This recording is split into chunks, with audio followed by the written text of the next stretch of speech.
Alright, so once again, I'm live with the great brother Bishop Scott, and we got Shaq Edwards coming on as well. Um, May even try to bring in some prize guests in. Um, Frank Nitty, um, Felicia Lockhart, just bring in some people to let's talk about this thing. Let's talk about this thing. Let's get it cracking. Um,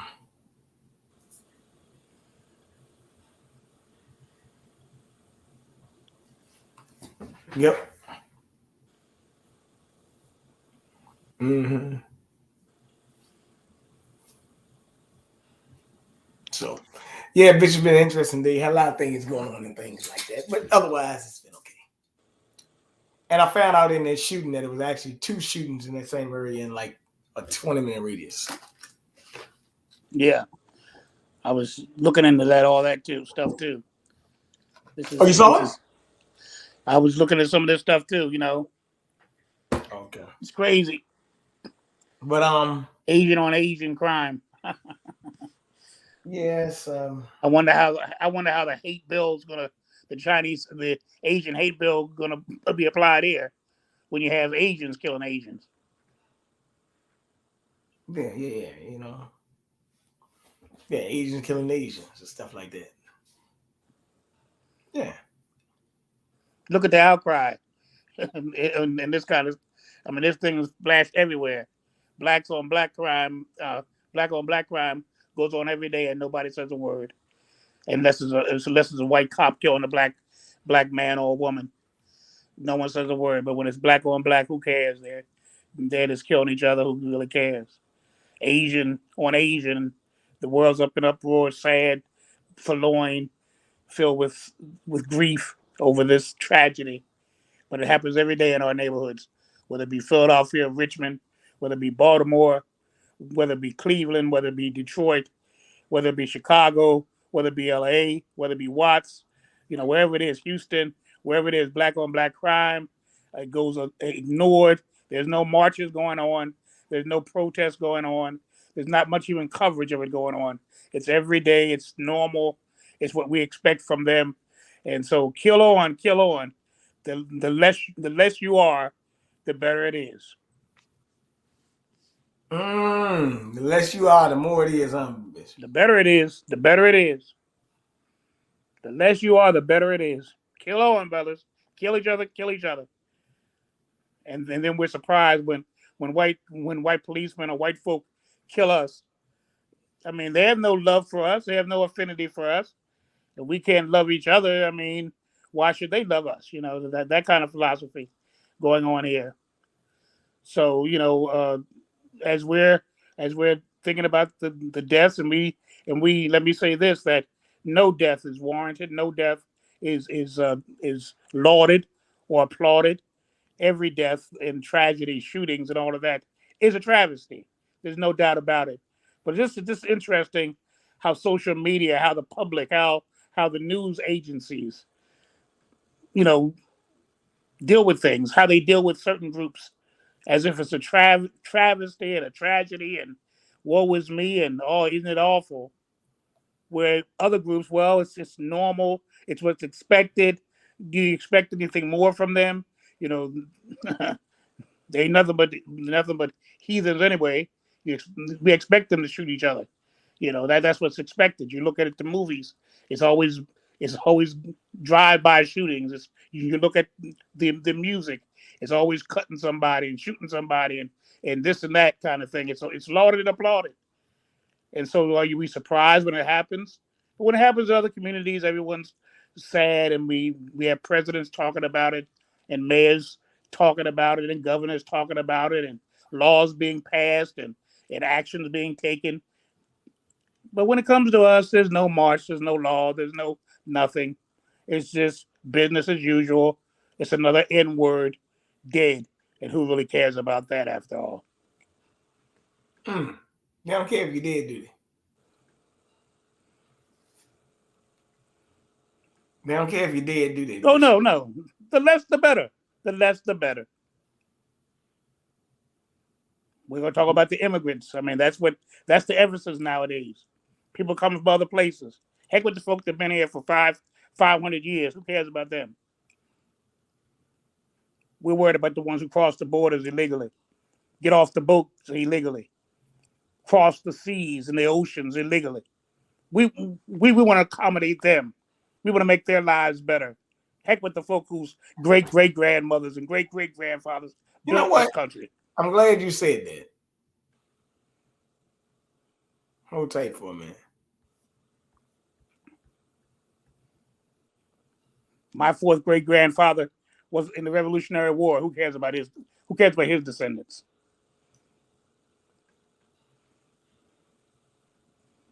Okay.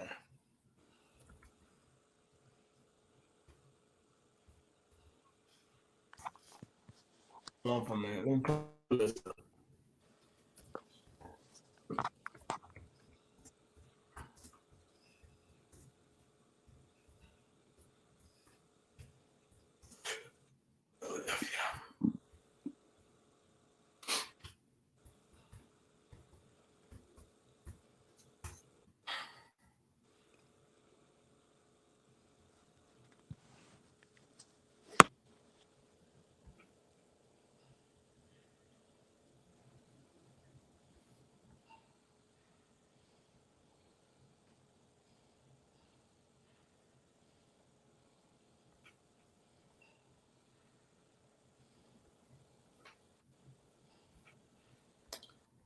Okay, Bishop.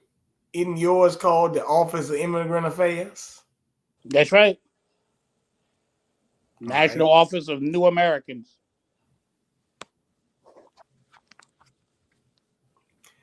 Okay. From the beginning, Philadelphia has worked to become a welcoming place to people from all walks of life. Our country was built by immigrants. But there we go again. There you go right there. And our strength as a city is reinforced by a vibrant versus mission of the Office of Immigrant Affairs is to promote the well-being of Philadelphia's immigrant communities. We do this by recommending and developing policies and programs, which in turn provide opportunities and services. We help facilitate the successful inclusion of immigrants in the civic, economic, and cultural life of the city. We highlight the essential role the immigrants have played and continue to play in our city. Okay. And they have a Mayor's Commission on Asian Pacific American Affairs and a Mayor's Commission on African Caribbean Immigrant Affairs. I know that's true because I saw a Caribbean place down there by you. Yep. Oh yeah. Oh yeah. They're here. They're here. They're here. Bucks County, which is the county right next to us, is Philadelphia County, Bucks County, Delaware County. The county right next to us, Bucks County. They actually got it. Wait, Bishop. Hold on. This woman name is Amy S. Bryo. She's a proud first generation American Afro Latina and daughter of Dominican. She joined the City of Philadelphia in 2018 Municipal ID Program Director and responsible. She has more than 15 years of okay. So they got language access program. The resources they have here. Refugees for immigrants and refugees, language access plans, language access, a grievance form, that's like a union, and an immigration action guide. Let me see the number here.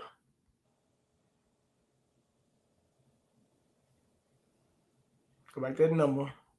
Got to get that number. 215-686-0876. So you know this number very well, don't you? Oh yeah, that's my area code. 215. I'm talking about the number of the city hall. Yeah, that's my area code. That's me. 215. Do you area code of Philadelphia and vicinity. How do you feel about this? I think it's a travesty. I really do.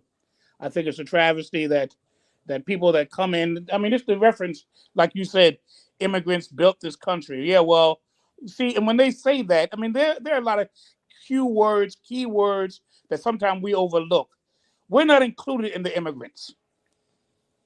Okay, we're not included as immigrants because we didn't come over as immigrants. So they built the country that was, who built the country? Who really built this country? Who built the White House that you're so proud to live in and aspire to be in and rule from? Who built that building? They weren't immigrants. They weren't from China. They weren't from the Ukraine. They weren't from Brazil. They weren't from Mexico. They weren't from Saudi Arabia or any place else.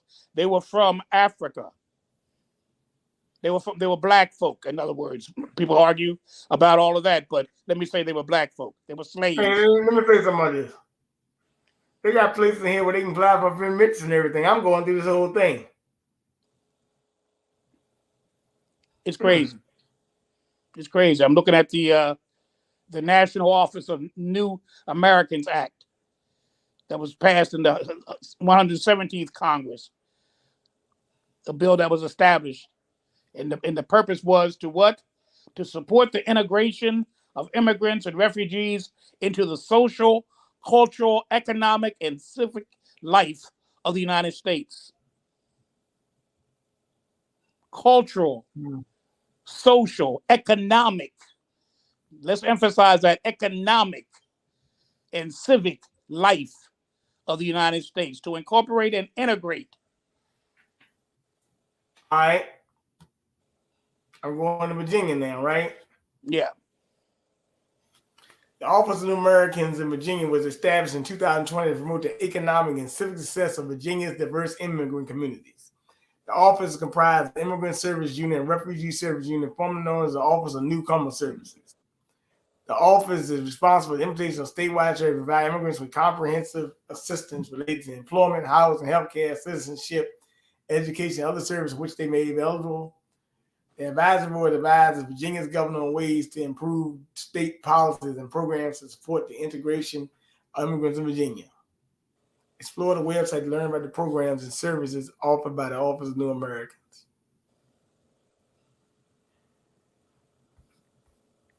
Refugee Services, Immigrant Service, ONA Advisory Board, support for African arrivals, support for Ukrainian arrivals. I mean, we got some Ukrainians down here in Virginia, huh? Oh, yeah. Oh, yeah. So they got abuse and neglect.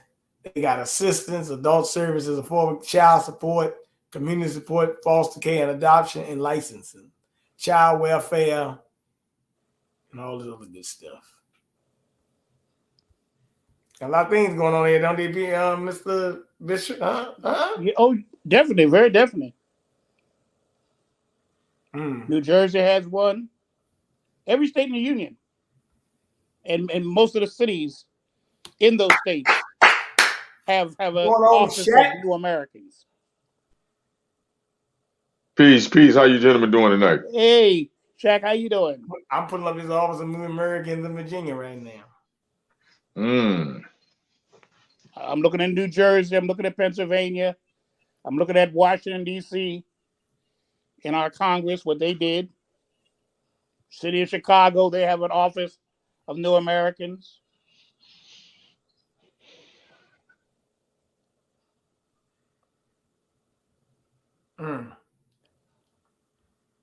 They have Office New. Yeah, I mean, tell you, almost every city got one now. Oh yeah. Every state has one, so every city naturally has one. That's right. Which is fine. I mean, they can have one if they want one. I mean, just the daggone, I don't need to be included in your number. Well, they're not going to include you. They're going to exclude you. As Chicago's mayor and their governor, who was taking away Section 8 from African Americans and giving it to immigrants, Latino immigrants. Isn't that something? What do you think about that, Shaq? What's your thoughts on it, brother? Wow. Office of New America. Yep. I want to know where is the money and where is the funding coming from to fund these programs and this particular what's this, a bill, an act? What is this? It's a bill. It's a bill. A bill. Mm-hmm. Yeah, I wonder where the money came from to fund this bill, because they keep telling us, from your taxes. Americans. From your taxes. It's you to is that another reason why they raise inflation too? Of course. It's you doing it. You're doing this. Thank you. Wow. Thank you. And they say the slavery was immigrants over with? from these Latin countries and Ukraine, but nobody has any money for reparations. That's just too much. That's unreasonable. Reparations for African Americans. Right. That's just unreasonable for descendants of slaves who actually did build the country. Right. They actually did build it. Indentured servitude. Exactly. We don't have the money for that. We don't have no money for that. Don't have a 40 acres and a mule. We don't have that for you niggas either. We don't know nothing. We don't have that for you guys. We have $60 billion for Ukraine, but we don't have even a mule and 40 acres for you. Not even that, you know what I mean? Which is nothing. Even that, we won't even give you a mule. We'll give Ukraine Well, when we $60 talk billion, about but won't give you a mule. when we talk about reparations, that's a lot to be repaired because it was stolen patents, inventions, and stuff that was Of profited course, off of. You of know, course. The White House that they're sitting in was built by black folk, melanated folk. The one that everybody aspires to enter and live in. All them white folk want to live there, but it wasn't built by them. It was built by us and our descent and our ancestors. But that don't mean nothing. but Cotton I'm was trying the to see what they're biggest. gonna do with these people. Because if they bringing them in, right? But a lot of things are going to automation, going AI. I mean, how is it gonna work? They the ones gonna be working in the tech booth while you be working on the outside. Yep. Mm. And let me tell you something too. They have a plan for us, and it's already being implemented slowly but surely. They have a plan for us. As long as we kill each other, as long as we don't unite, as long as we kill our babies, they have a plan for us. We already are number 2. We're number 3 now in terms of numbers. For centuries, we were number 2. White folk and then black folk. Now we're not even number 2. We're number 3. And economically, we're number 5. Everybody comes before us. And just like Claude Anderson said, if we didn't get nothing at number 2, what do you think we're going to get at number 4? Mm-hmm. We didn't get nothing number 2. We were number 2. We didn't get nothing. What do you think we're going to get at number 4? Come on, that's just mathematical sense. That's common sense. If you didn't get nothing as the next one in line, what are you going to get at the 4th one in line? By the time it gets to you, it ain't going to be nothing to give out.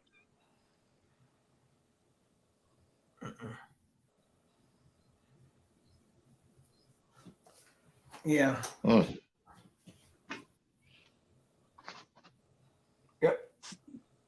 I've been saying, do we need to go down to the march down to Frank is on, y'all. I forgot to mention. What's going on, y'all? Hey, Frank, what how up, you Nitty? doing? Peace, man. Just chilling, man. Just chilling, man. Frank, what county I you think in, we man? need to go. What county you in? Where you at? Where you in? Where you at, Frank? I'm in a little bit like 20 minutes. Like 20 minutes towards Orange County. Over here, 20 minutes like towards LA. All right. Oh, you know they got one out there. They probably got one in every city. But it's all this is like displacement, man. You know what I mean? And Reconstruction, man. I keep telling y'all. Right. Okay. And they just y'all wait a minute. Y'all have one called in California, Asian Americans Advancing Justice, Orange County. Since the 1990s, Advancing Justice LA has worked on key legal and civil rights issues affecting Asian Americans, Native Hawaiians, and Pacific Islanders in Orange County. Our work has included legal service, advocacy campaigns, impact lawsuits, particularly hate crime victims, and challenging race discrimination, as well as civic engagement, citizenship, assistance to voter protected and voters and agents. Asian Americans make up 20% of Orange County's total population. They have the 3rd largest Asian American population in the United States of America. damn. With over 600,000 Asian Americans, over 19,000 Native Hawaiians and Pacific Islanders now living in Orange County. Orange County is now the third largest Asian American population in the United States. Is they hit us with this, they put you in that banner under civil rights, you know what I'm saying, which is under the color of law, you know what I mean. So a discrimination like thing, you know what I'm saying. So it's not just for us, you know what I'm saying. Anybody could be under that banner, man. And I just think it's just all planned, it's all by design, man. So we can't really push that civil rights thing like that, man, because you know what I mean.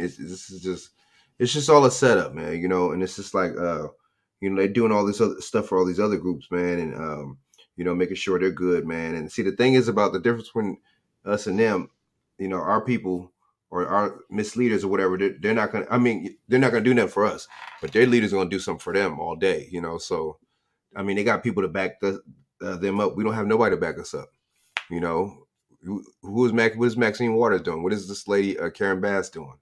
I mean, it's embarrassing, really, man. And it's just like that's why we really need to come together, man, because these people aren't going to help us. They ain't going to save us. Karen Bass and the other lady, Maxine Waters, man, they just crooked as, and for us to think that, we should just vote somebody because they look like us, vote for somebody that just look like us is crazy. Thinking that, somebody that look like us is going to do good. That's just like thinking that somebody that, what I'm saying, that don't look like us is going to do bad. That's really weird to me. I think that's really strange. These people are politicians like everybody else. You know what I'm saying? Just because they have the same skin hue as you don't mean nothing. What does that mean? It's just we got a lot to go. We have a far way to go, man. You know what I'm saying? But see, these misleaders be hitting us with the propaganda and the engineering consent too. You see them, these messy Jessies and these, you know what I'm saying, and these not so Sharpton, you know what I mean, and all these people, man, they, you know what I'm saying, they really kept us for years, man, since the 60s, 50s, really kept us, you see what I'm saying, deterred, man. And it's just like, enough is enough, man. These people ain't no leaders. We don't have no leaders. And if for us to even have that title of leaders, that just goes to show that we're not together and we need to be led, you know what I'm saying? So, yeah, man, these people do stuff for them. But see, the thing is, there's no, they have all this stuff about, civil rights and Asians and stuff like that and this and that. You see what I'm saying? They know that they, let's just keep it real. It's a monetary thing with these Asian people too. You see what I'm saying? And they know, these people are business owners and stuff like that too. And, so it's just all about a money thing with that too. You see what I'm saying? But their groups, their people, their representatives make sure that they have some, whatever that is you just showed, and, that civil rights thing and all that, man. They make sure they got that. You know what I'm saying? Our groups hit us with the civil rights, but then they hit us with the, distractions, and they hit us with the victimhood. You know what I'm saying? These people hit them with the empowerment. It's a big difference, man. They empower their people. But that's why I just don't want to hear nothing about, this and that, and, this and that racism, all this and that, because I just don't want to hear it, because y'all put all this stuff into people that look like us, man. Y'all put all this trust and all this, concern to people that look like us, and they just played us out. So, I don't want to hear nothing about no damn white man or nothing like that. You know what I'm saying? I don't want to hear that, because, you know what I'm saying, these people sell us out and they look like us and they're supposed to represent us. We're not going to get together and do something about this. So it's just a crazy thing. It's a very frustrating thing, man. It's just like very, very frustrating, man. But, I'm not surprised, man, that these people have some kind of thing for their people and stuff like that, because like I said, their representatives do stuff for them. You see what I'm saying? And what does that go to show about our people and these representatives, man? What does that go to show? That just goes to show that they out for the money and the greed just like everybody else. You see what I'm saying? But the thing about it is, and I like what you said too, Frank. The problem lies in us. Why would you? Let's look at this thing. This point by point. You mentioned Maxine Waters. Why would you allow someone who goes to a homeless agency that's going to try to get these homeless people off the streets into a home, and she tells them after a few minutes they're with them in her limousine, in her fur coat and all the rest of how she was dressed down to the nines, as you used to say, how she would tell them to go home. And the woman yelled out, "Well, we don't have a home. That's why we're here, because we have a home." And she repeated, she started cursing them out. "I've been here and I've been trying to help you and all this kind of stuff. Just go home."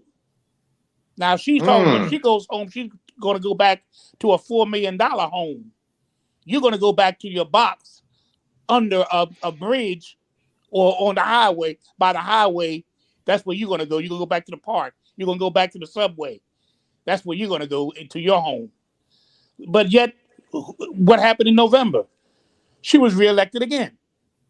How can we continuously vote for people? I don't care what color you are. How can we vote for people time and time again that supposedly looks like us or has the same heritage as we do, but don't have the same desire to help us as Asians do? You'll never see AOC talk about African Americans and promote things about them, but she will get up there and promote things about Latinos, which she should do. But what has Sheila said? White people shouldn't that talk about minorities. She must include everybody. Talk about minorities should be considered a federal crime for minorities. And let me tell you something: minorities and people of color, they're code words again that exclude us. That does not mean us. It does not mean us. Minorities means those immigrants that are coming all over from the world. They're part of the minorities. People of color, once again, Latinos and others, and Native Americans and Asian Americans. It does not mean us. We are unique unto ourselves. We're not immigrants, so you can't include us in that number. We were brought here and not as immigrants. We were not brought here as immigrants. So any category that talks about other people in a collective does not include us in reality. It does not include May I pose something? Let's go back a little bit right quick. Let's go back in history, Bishop. We talk about this 400 years of slavery. Somebody wrote a contract up to put a certain particular people in 400 years of slavery, right? Mm-hmm. Now, if we're looking at the outcome, it'll look like it'll be us, right? Uh-huh. Okay. When was this country established as the United States? It was a territory before the United States, but when was it established as the United States? 1776. Okay. And slavery, they said the slave trade ended in 1808, right? 1808. Yeah. 1810. Yeah. Okay. So if we was written to be enslaved for 400 years, if we just go from 1810 to what would be 400 years after 1810? Well, 40 years after 1810 would be what? 400 years. Mm-hmm. That's be in the 2000s. 400 years would be 2000s. Right. See, they go back. Right. They go back to 1619. That's what they go back to. Yeah, but that's indentured servitude. That's if we tell the true history, that was the Europeans coming over in indentured servitude. Well, now keep in mind the Europeans didn't get here to 1620 as a permanent settlement. They came a year after we did as a permanent settlement. We came in 1619. You ever read the book Before the Mayflower? That book talks about before the Mayflower. Like you've been saying for ages. That's what you've been saying for ages, Chaq. That we were here before the Mayflower, actually. Well, yeah, it was two different. See, that's what they're not telling. It was two different voyages, right? Well, there's two different times we came here. We came here before 1619, and we came here in 1619. But in both cases, we were here before the Europeans got here as a permanent location. They did not land in Plymouth Rock until 1620. No, you know what? They didn't land on Plymouth. They ain't land on Plymouth Rock at all. We got hit in the head with the damn rock. That's what happened. But what I'm saying is, so the 400 years really ain't up yet. That's what I'm saying, because the country hadn't even been established to 17, like you said, 17. Right. Because so the country ain't nothing. It ain't even 300 years old yet. The country. No, not as a country. No, not as a country. Right. So we still got some more time. That's why we still being treated the way we're being treated. But I tell you the truth, if we don't get this act right, we ain't gonna be in no 400 years to celebrate the 400th year. Well, that was just the plan. Nation. That was just the plot to keep us, like I said, to keep us in a certain status, a state of mind, a certain state, a certain status, lesser than status. Well, You I know mean, what I mean? I agree with that. Yeah, I mean And that's the true. nationality, man, they took, you know what I'm saying, our nationality and everything from us. You know what I'm saying? And that right there too, that says a lot right there. You ain't got no nationality. You see what I'm saying? You have no standing. You know what I mean? You Right. have no That's right. nationality. You have no, and the thing Well, but is, that's what Obama said. Didn't Obama say that? he was right, dude. I mean, and we got Obama mad, said see, if because we we're don't, stupid. That's why. if black folk have no standing in law, they have You no know? standing in law. We have no we No, have no no, sovereign state. no, no. We We don't didn't come get from a mad at sovereign Obama. state. We thought he was joking. We thought he was joking. No, he wasn't joking. Nah. But see, the thing You is, know the That- man wasn't joking we about thought it was joking how because we what were he did ignorant. during his That's why. presidency. We have no standing. He helped the Native Americans because they had standing. He helped the LGBT community because they, as predominantly white folk, they had standing. These people have standing. We have no standing. What country is our sovereign country? Where's our sovereign country? Oh, we're talking about sovereign. Ooh, he's right. We have no sovereign country. You don't even know what country you came from. That's Oh, true. we came from Africa. That's like saying European. That's like saying a Spanish person came from Europe. He don't say that. He said, I came from Well, Ooh, Spain. let I me, came that's from true. England. well, I let me came from bring up, Ireland. I came from Mm. Greece. They let me know where bring they up came Well, from. They know the sovereign country they came hold from. on, I What do we say? believe hold Oh, on, we come Bishop. from Africa. Hold on, Not Bishop. Let 52 me bring up countries in something. Africa. Which I'm one of gonna them do bring you up know? something right quick. I'm gonna bring up something. Mhm. Right. Fair use, copyright section 107. The Copyright Act of 1976 allows made for fair use for purposes such as criticism, comment, new word, teaching, scholarship, education, research. Fair use is the use permitted by copyright statute that might otherwise be infringing. Now, let me look at this. Now, let me bring some up, Shaq. Me, you, and Bishop had a little talk earlier today. And we were talking about nursing homes and how they've been treating old people. Bishop, you included. Don't worry about it. Let me play this video for you. It's about New Jersey. Who owns nursing homes in New Jersey? Okay. The Office of the State Comptroller discovered that 93% You gotta of mute the your mic. one-star facilities we looked at are owned by for-profit organizations. There was a time where almost every county had at least one public nursing home in the state of New Jersey. Some of them had 2 or 3. Those public nursing homes have gradually been sold and privatized. There was a time where 30 or 40% of the nursing homes were nonprofits. That number is down, last I heard, around 23%. So clearly what we are seeing is a privatization of long-term care and nursing home care. It's much easier to understand the profitability of nonprofits, of public nursing homes. When it gets to publicly traded companies, you have some visibility there. Where you have very little visibility is if you have ownership groups that are buying up nursing homes that are private companies or are private equity firms, which is becoming a bigger player in the long-term care space.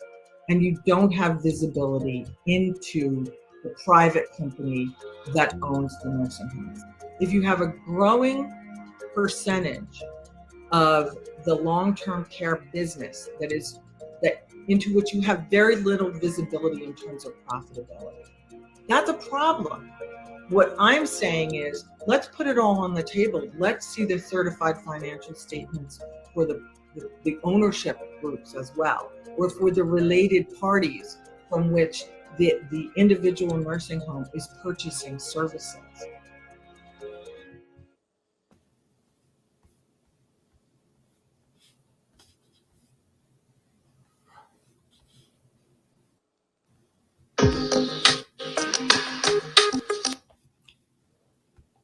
What do you think about that, Bishop? I mean, we talked about that earlier, you, I, and Shaq, and it, it's really a sad situation. They were talking about the nursing home there, actually in your state, Richmond, Virginia, not too far from where you live, and how that the one nursing facility, St. Joseph's there, was initially run by nuns, and the nuns lived in the facility, and because they lived there, because they were so much on hands and was concerned about the patients there, the quality of life was much better than it is now. Now we have these privatization conglomerates that are owning these, that are taking over these facilities, and they say the staffing is reduced, the quality of staffing is reduced. Mainly, they are interested in getting the dollars and not taking care of the patients. All of that is being manifested now because it's all privatized. It's all a big business. Has nothing to do with humanity. Has nothing to do with making sure that these human beings are treated like human beings. It's all a assembly line mentality that they are clients and they're just there for you to get another dollar and another paycheck. And that's what it's been reduced to. It's getting worse. That's why I took my mother out of the nursing home she was in. My brother and sister agreed with that, as well as my wife, and we just got her out of there because, I mean, she was just a number. These are where the coronavirus, every week we hear another outburst of coronavirus and this and that. I said, no, we ain't going to keep that woman in there like that. No, she's 93 years old. Let her last years be good years, not one filled with trepidation. She was very nervous there. She was losing weight. She wasn't being taken care of. They peep in at her. She was in the hospital virtually every week. They had to rush her to the hospital. She hadn't been in the hospital one time in the 2 months she's been here. Not once. Frank, what do you think about this, man? I ain't surprised. I'm not surprised, man. It's about money, man. You know. Yeah, about money. Money. Ain't nothing, you know, funny. Show me some money and give me some. They look at it like that's not their family up in there. You know, the people that work there. You know, they don't. You know, they ain't tripping. There's no humanity no more, man. There's no humility. You know what I'm saying? I can see why. Look what happened in New York. Look what happened in New York during the pandemic, height of the pandemic, quote unquote. What, 5,000 senior citizens that were in nursing homes died because the governor would send people that were infected into these nursing homes. Now here you had a ship that President Trump had made specifically for these people. They didn't put them in the ship. The ship was virtually empty. They had built a building for them to go into. They were virtually empty. Beds were empty. They kept them in the nursing homes. And the people that were elderly, that were more susceptible to getting it, got it, and they died. Because it's all like you said, it's all about the Benjamins, all about the money. And that's sad, you know. It is. It's sad, man. But like I said, no humility, man. There's no, you know, the animals got a humane society. We don't, you know. Yep. All right, Shaq, what do you think?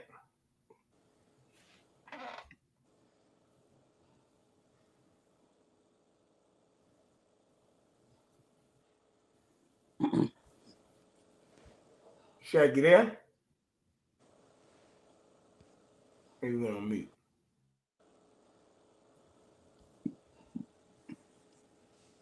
Shaq.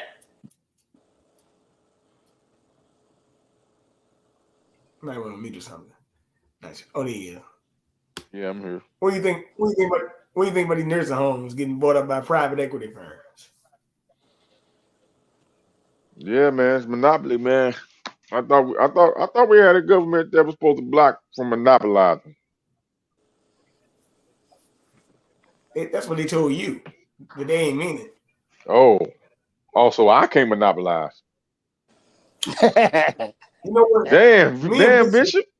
That's a dirty game, man. That's a dirty game. We can't do that. We can't do that. Me and Bishop are gonna have a show and monopolize. We can't do that. Me and Bishop are gonna have a show. We're gonna have a show, Shaq. You know what it's be called? Stop saying what you don't mean because you're not making no logical sense. They're not making logical sense right there. Nope. Right. Now,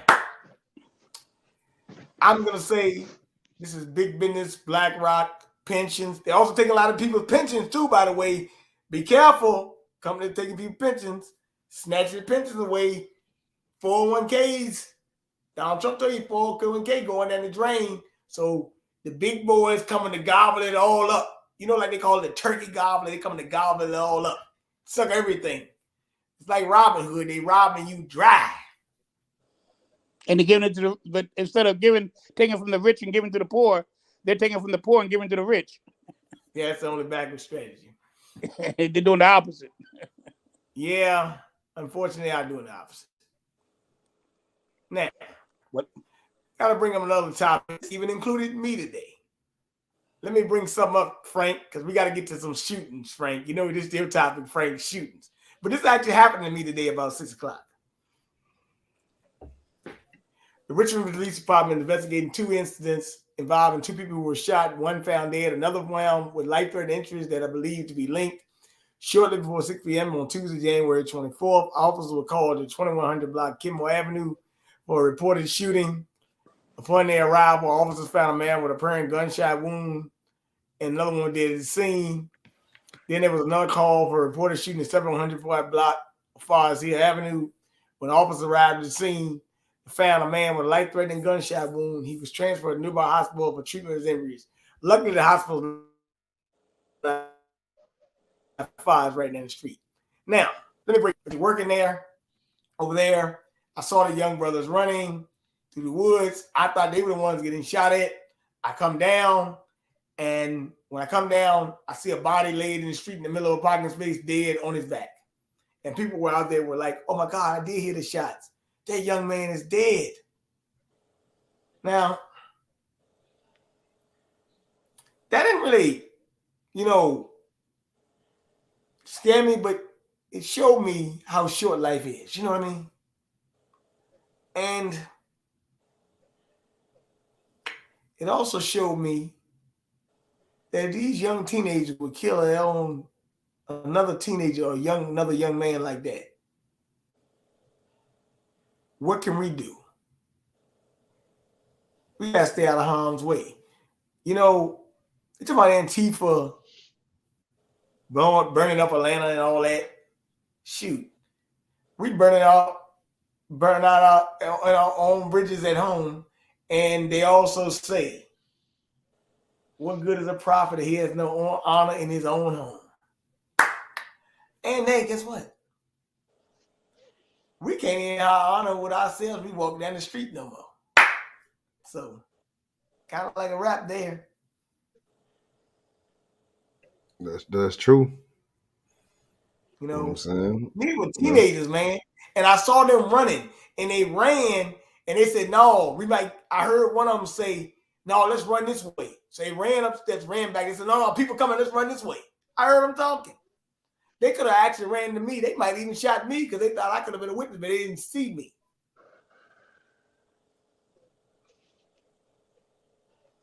Wow. Damn. And I was just ready to walk down there, and I said, "Dang," because I thought it was 5. I thought they were just shooting in the air, but when I saw them running, I thought they were the ones that were getting shot at.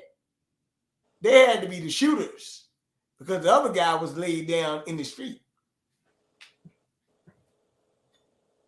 And they had masks and hoodies on too, or coats on or something. I saw them running. So, sad story, isn't it, Bishop? I think it's very sad. And it just shows you that here you are just doing your business, and here your life is really in danger. It's a sad commentary, to be honest with you. It's a very sad commentary that your life would be in danger over this kind of thing, And guess what's behind it, Bishop? Guess what's right behind it? There's literally behind the fence a middle school and a high school right behind there. Oh, wow. One of them is called Thompson Middle School, or I think they might be closed. But they got another school they just remade called Huguenot High School. I can name you some NFL players that went to Huguenot. David Terrell used to play for the Chicago Bears. He was 8th pick in the draft. He went there. And some other guys I know that went there as well. Huguenot is is a school on the kind of like on the outskirts of Richmond. It's like by Walmart. There's a couple things. We only got 2 high schools in the city of Richmond, George Wythe and Huguenot, like public school high schools.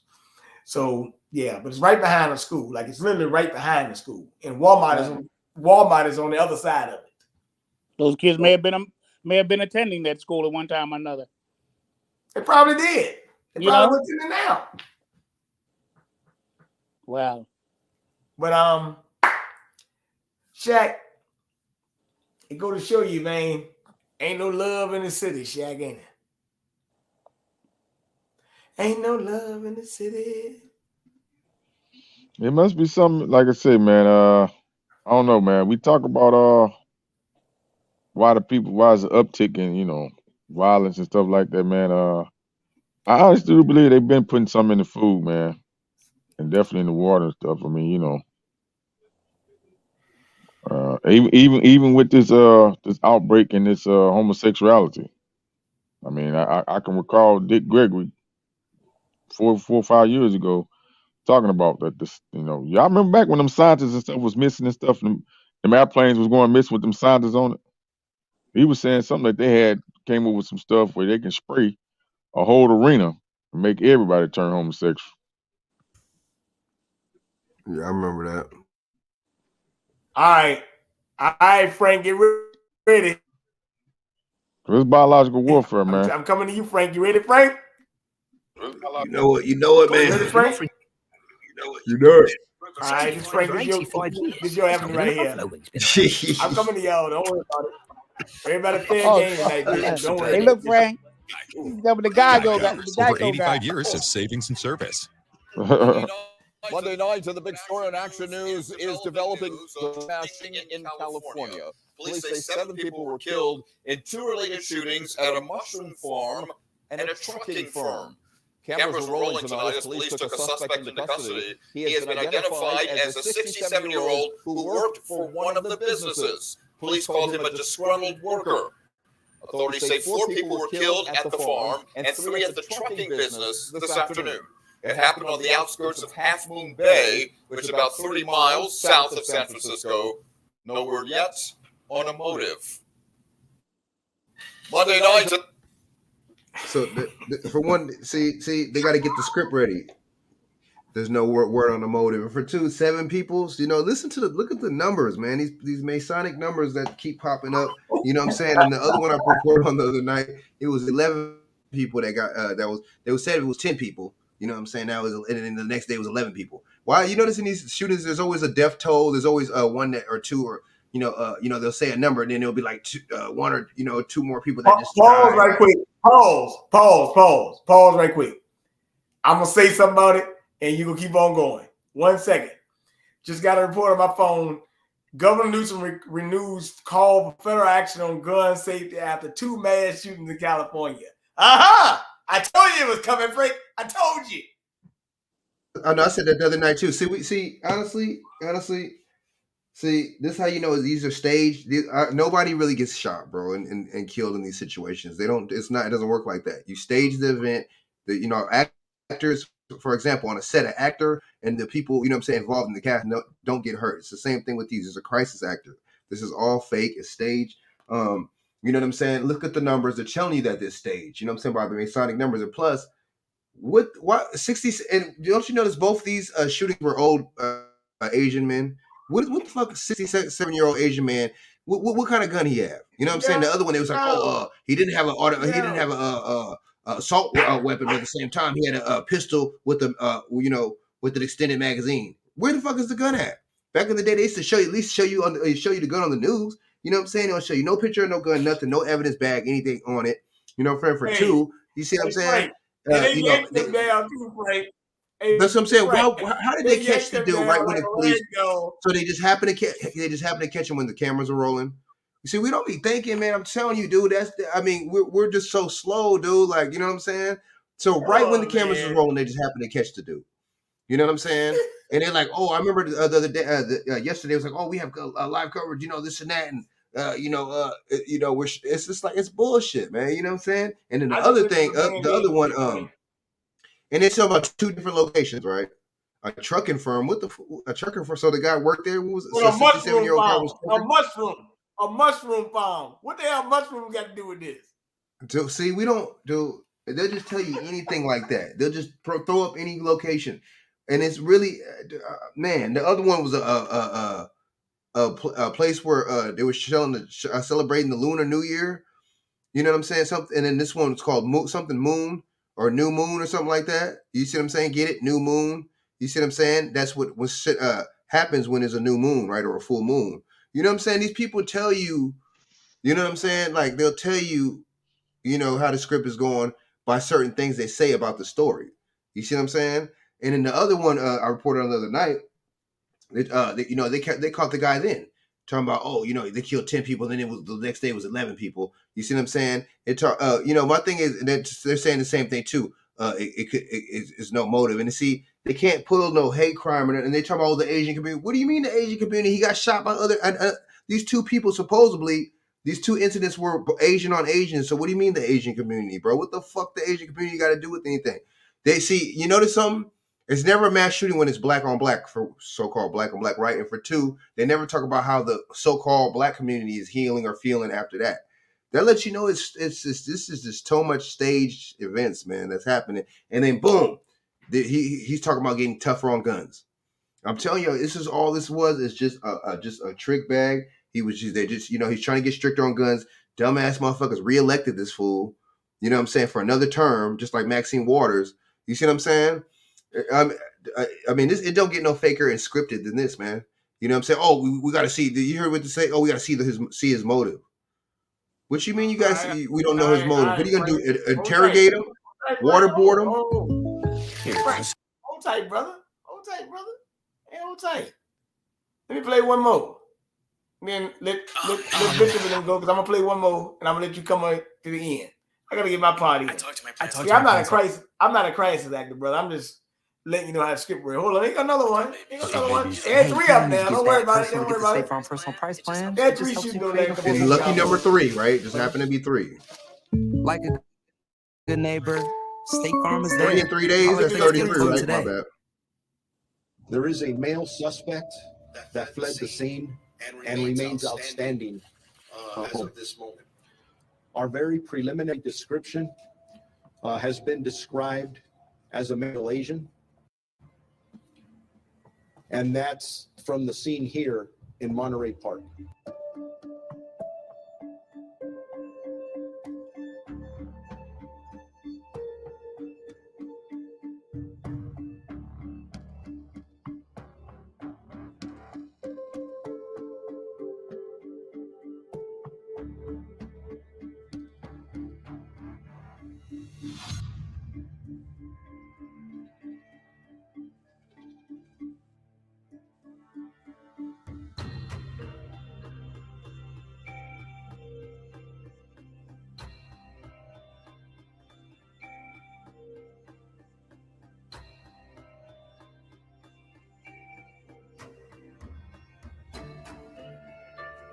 We are still in the very early stages of this investigation, and there actually is a lot more that we don't know than what we know at this time. Hi, everyone. George Stephanopoulos here. Thanks for checking out the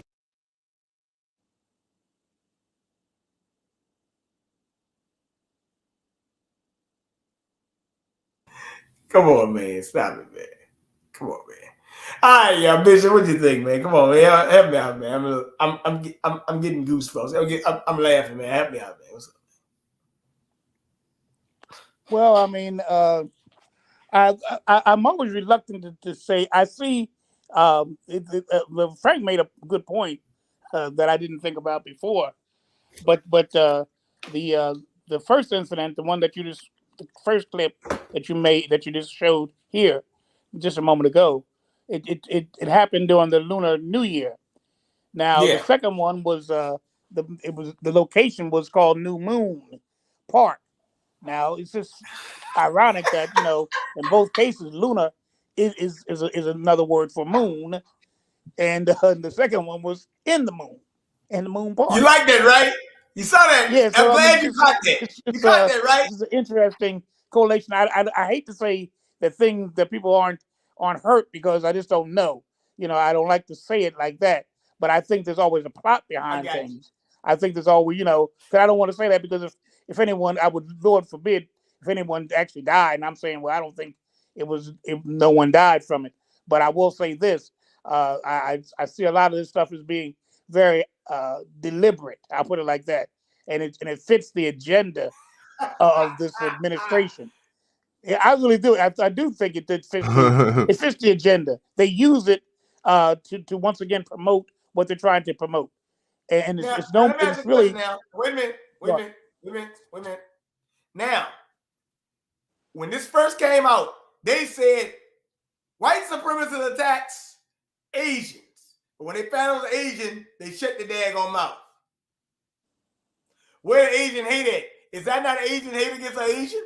Yeah, it would be. Yeah, I think so. Oh, if you look at yeah. What's Asian on Asian crime? Yeah, it's Asian on Asian crime. And so, I mean, you have to look at what that crime bill says. Any attack on an Asian will be considered a hate crime. So if that's the standard, if that's the definition, this certainly falls in that definition. It doesn't matter whether it's an Asian that commits the crime or not. If it's against an Asian, that's hate crime. And instead of and you're right too. Instead of emphasizing that point, they rather talk about the gun control. They'd rather do something about that. It's so crazy. That part I don't like. That's the part I don't like.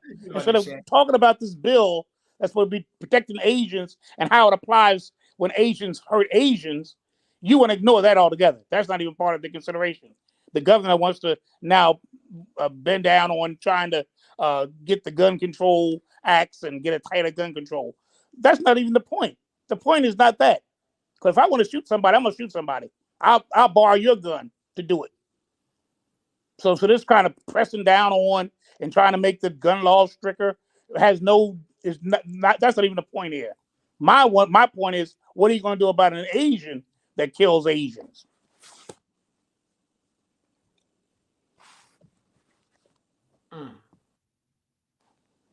And as usual, everybody's up in arms about it. But this happens in our communities every day. It happens in our communities every day. You just talked about it a minute ago, Bernard, how somebody was shot right there in front of you. It happens every single day in our communities. But who talks about it? Except you maybe your local news will have a little 5-minute clip, and that'll be the end of that for forever. Ain't no marches when we kill each other. We'll march if a white man kills us or a white cop kills us, we'll march. When we kill each other, nobody says a murmuring word. You don't see Al Sharpton then. Where's Jesse Jackson then? We still trying to get justice answers for Shaquilla Robinson. We still don't know what that's going, Yeah, that's looking like. It's just a double standard. That's what I see. It's all a double standard. They're trying to push this, the Second Amendment. They're trying to repeal it. That's what they would love to do. Just repeal the whole thing and get it out of the Constitution altogether. But to try to do it in a slick way like they always do. What's up, they make Einstein? things, they take advantage of it. Say, switch to Verizon. That's right. For a limited time, get Verizon Unlimited for Now, just $25 a line, guaranteed for 3 years. I'm going to bring something Only up. on Verizon. Now, Frank, I told you I'm going to give you a couple of segments here. Let me pull this up. I'm going to say one thing about this Asian thing. I'm going to go with it. I think this thing got some serious technology on it. I think it's a bunch of nonsense. And I think they're trying to set us up for the okey-doke again. Now, they talking about gun control. You just had Steve Kerr and Steph Curry and the Golden State Warriors at the White House talking about they working with Klay Thompson, matter of fact, and Steve Kerr, a basketball coach, talking about they talking about some damn what? And the White House talking about how to stop gun violence in America. They ain't gonna start having athletes come out and talk about gun violence. They ain't gonna have them people talk about gun violence. Then everybody start getting gun violence. Why every daggone January they do this crap? Talking about Asians being attacked. This is the second year in a row. Damn, you got a good point. You got a good point, Dan. Ever since Biden got in office, it's always Asians getting attacked. Asians getting attacked. Asians getting attacked.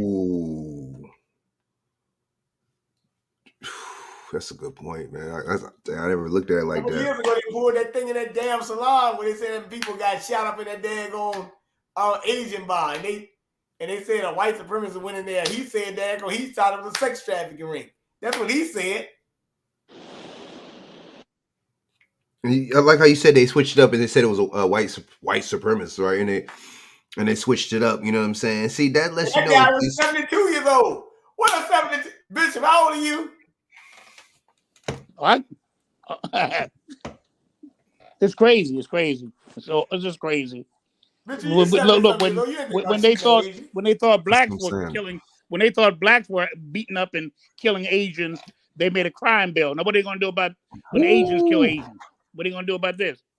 They made a crime bill when they see how they aim at us when we had 2 people beat up somebody. Okay, Well, whoop-de-doo. Maybe wait a 5 minute, people Bishop. beat up somebody. So what? Biden just went and met with some mayors last week at the annual mayors and presidents conference or whatever they had going on. He met with mayors of these cities and told them that the crime y'all citizens need to be cleaned up. We gave y'all COVID relief money. The answer is not to defund the police. We need to help our police more. Biden just had this was on January 20th. All right. So he just had a meeting with mayors about stopping crime in cities. Sound like to me, Bishop. You know what it sounds like, don't you? But see, you know, it's crazy how they talk about refund the police. Crime bill. Right, Oh right. yeah. You know they talk about refund the police and the police this and that. Dude, if crime is really so called like this and it's really bad like this, that means the police aren't doing their job, right?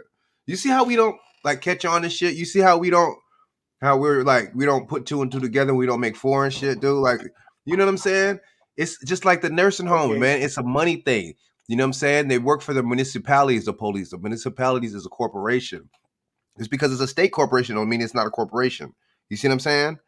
It's like, dude, you know what I mean? Like, these people don't care, man. They don't even honor you. The police don't honor you. They don't go by. They don't do Exactly. stuff for Sounds you. like America is a corporation, Shaq.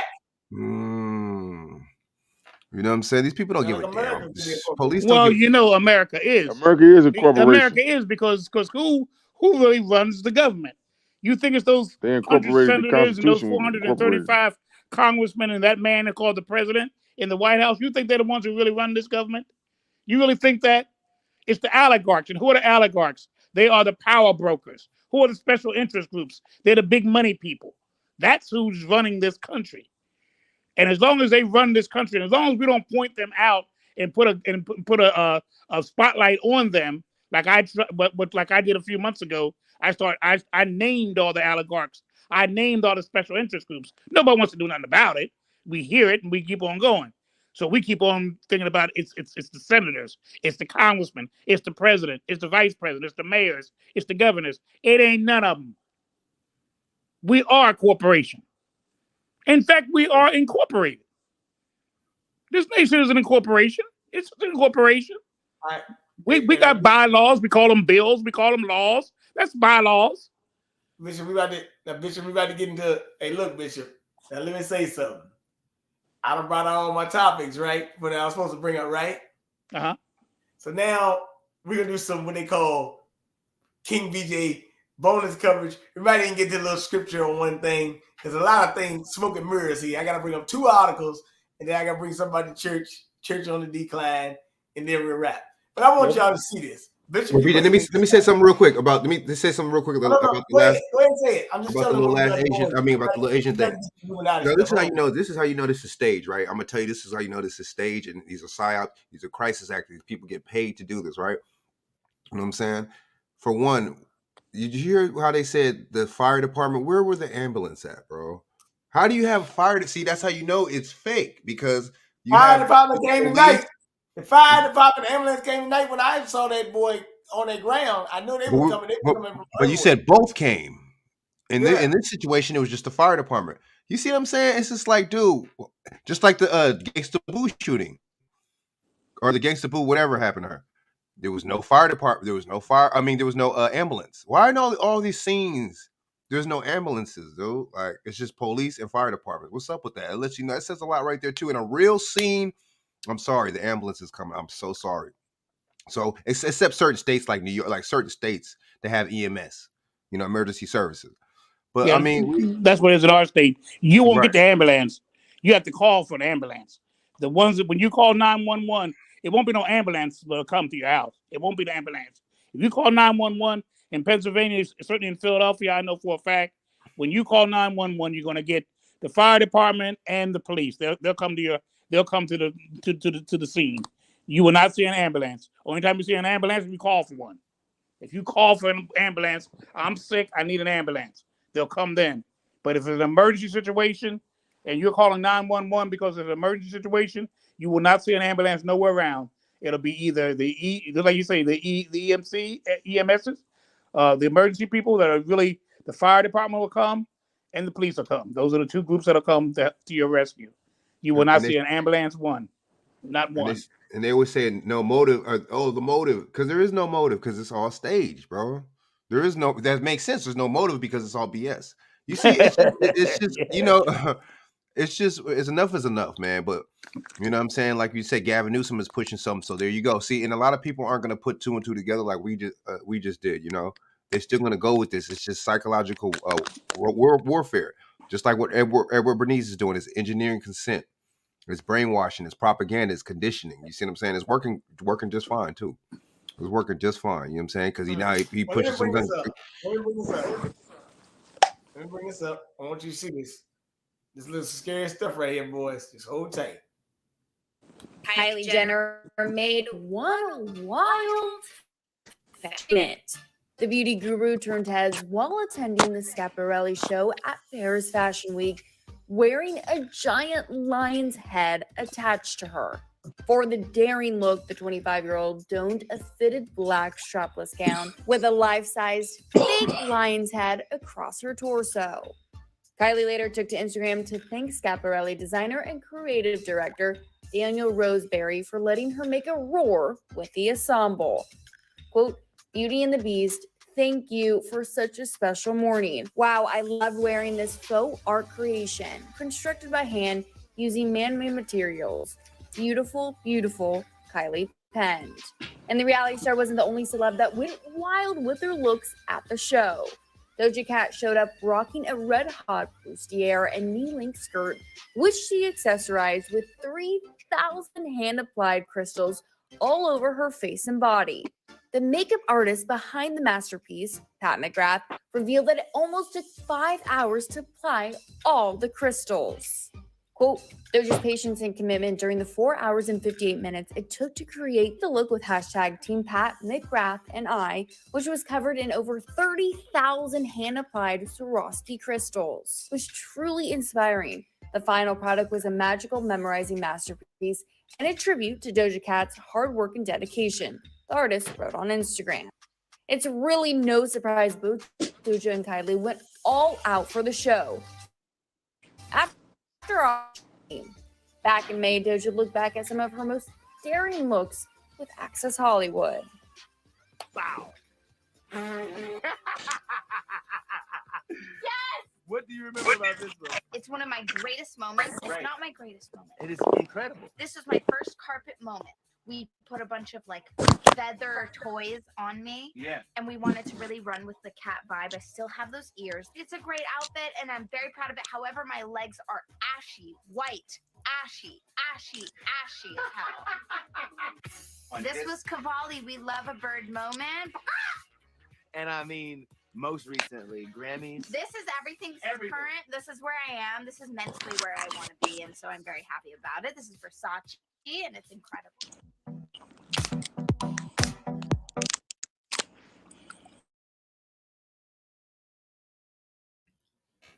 Why did that girl look like something off of Alienation? Remember that show Alienation back in the day? Dude, she looked like something off of she looked like something off of what's the name off you know what I'm saying? Dude, I'm sorry, man, but these people, man, it's all about, you know what I'm saying, it's just attention. You feel me? It's attention. You look like the Coneheads. She do like one of attention. Remember that first of the Coneheads? Oh yeah, that movie. Yeah, that all girl. that. You know what? It's just silliness, man. You know what I'm saying? But at the same time, America's built. We got TikTok. We're doing the.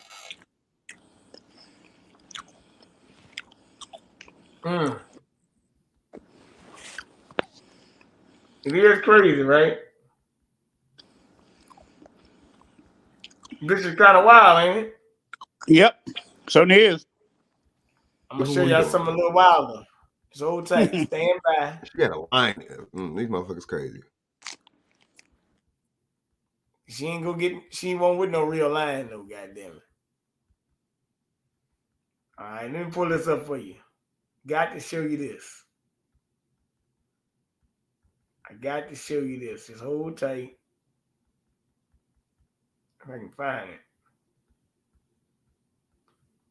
I thought I had it. But I know I had it.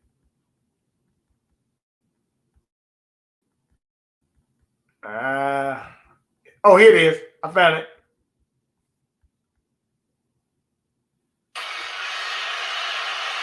That's his sign. I didn't pull this up for you. Y'all gonna be like, "What the hell is this?" Frank, we talked about this before, but I'm just giving y'all some things to look forward to here.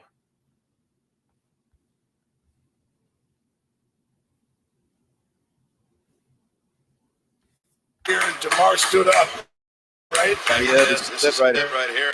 What a scene. That's his sign. That's his sign.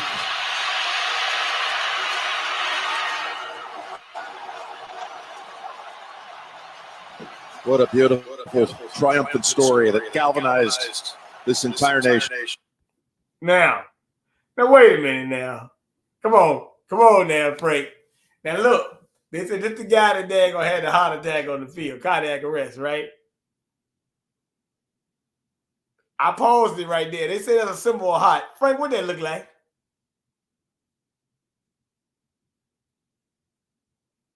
That's a pyramid right there. They throwing, you know what I'm saying? That's showing allegiance. Hey man, this is during the game the other day, man.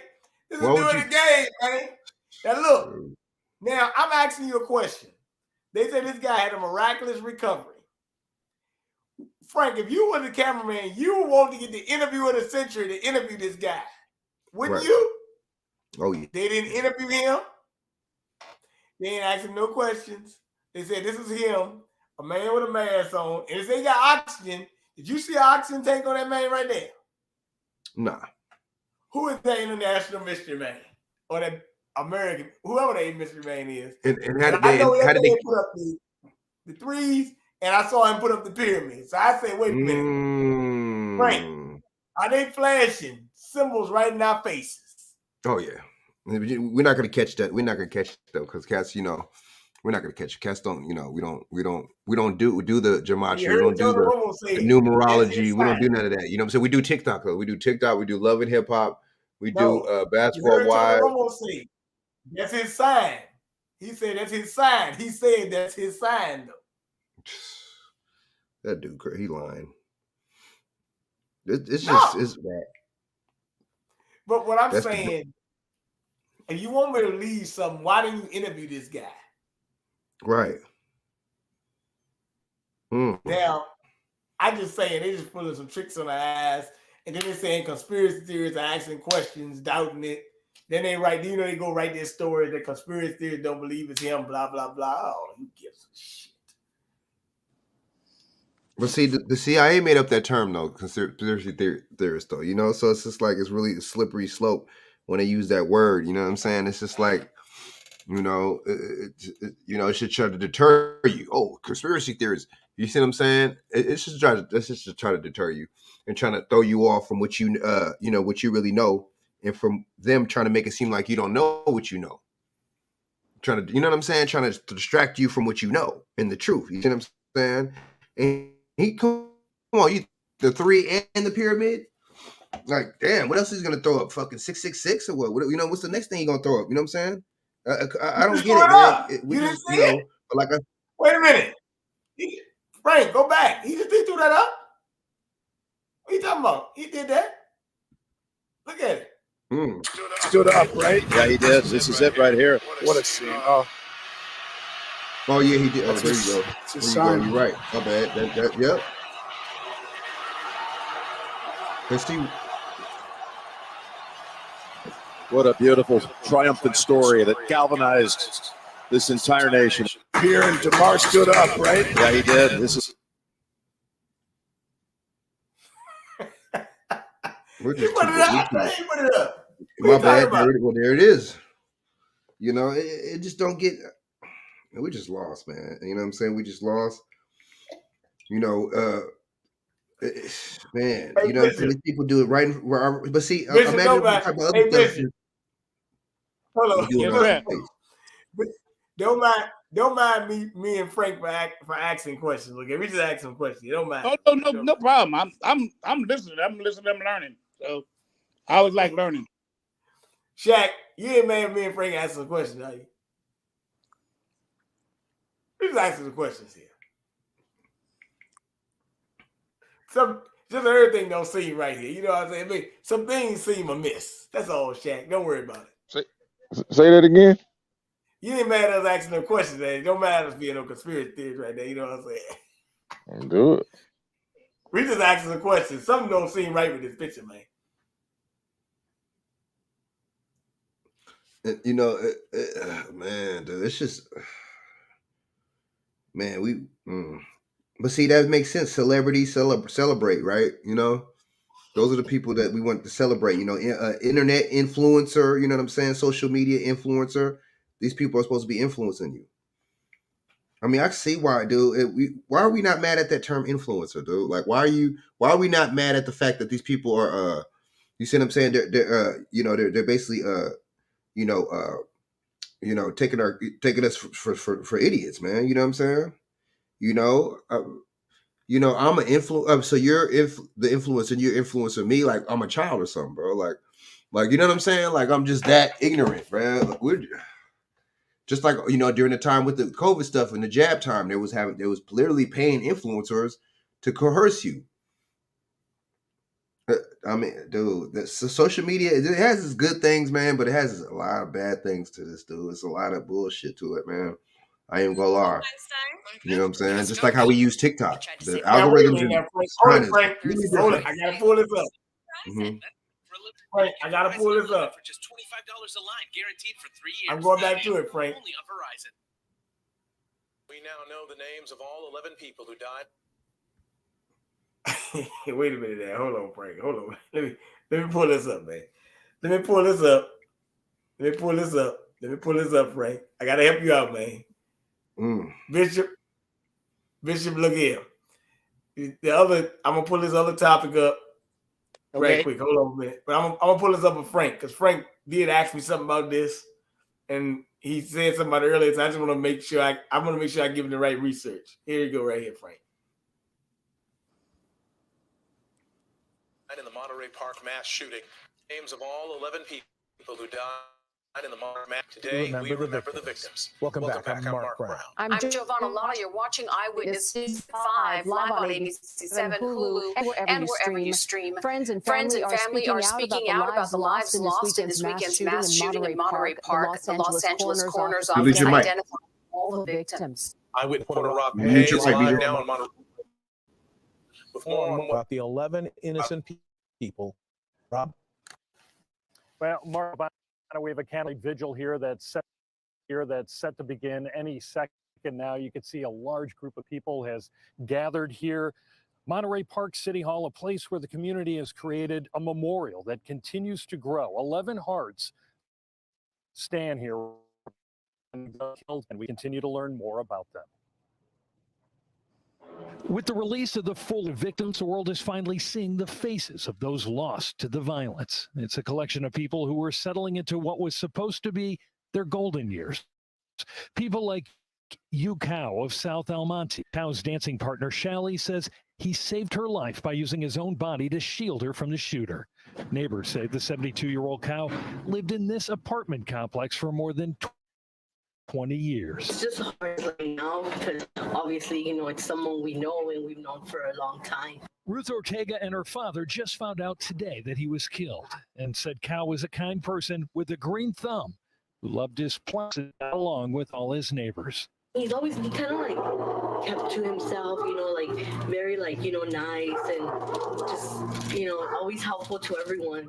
70-year-old Diana Tom died at a local hospital the day after the shooting. Her family released a statement describing her as a hardworking mother, wife, and grandmother who loved to dance.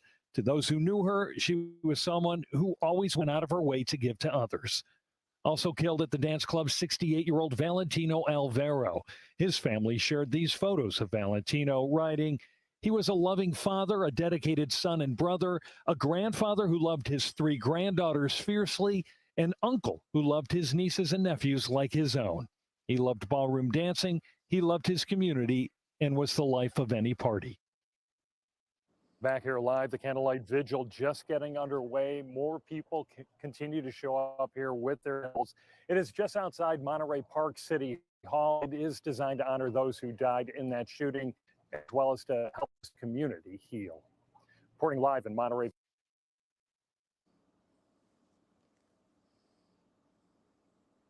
Why did they only talk about four other people? Wasn't there 11 people? And was that the 11th person that died? You know what I'm saying? BJ, is that you on mute? Is that the 11th? Can y'all hear me? Is that the 11th person that died? The lady? Yeah. Dude, come on, man, dude. It's like, and the thing is, they only talked about four people, right? And see, what it was funny too. They was like, oh, we're not able to identify, or no, they said, no. First they said they couldn't identify the people, the people, whatever. Then they said that they had people to come and identify the bodies. I thought you didn't know who the people were. How would you even call the relatives or whatever if you didn't know who they were? See, it's just too much inconsistencies with these stories, dude. There's just way too much inconsistencies with these stories. You know what I'm saying? And honestly, man, this is just all. But see, this is real suspect right here. This is one of the most suspect things about these shootings. 3 in 3 days. 33, right? That equals up to 33, doesn't it? 3 and 3. See, we don't pick up stuff like that. You know what I'm saying? And the thing is, this is right there. 3 in 3 days is just trying to program into your mind that violence and we do got to take away the guns. Violence and this and that. Violence. And this is why they had the old people do it. Supposedly, right? That's why they give you the old man narrative, because they're like, well, shit, anybody could use these guns, or anybody could shoot up, even old people. I'm telling you, bro. I'm telling you, that's why they have the kids. You notice they have the young kids. You notice in these stories, they be either middle-aged, old, or young kids in these stories, just to show you, man, anybody could use these guns and shoot, even old people and kids. I'm telling you, bro. It's just, come on, bro.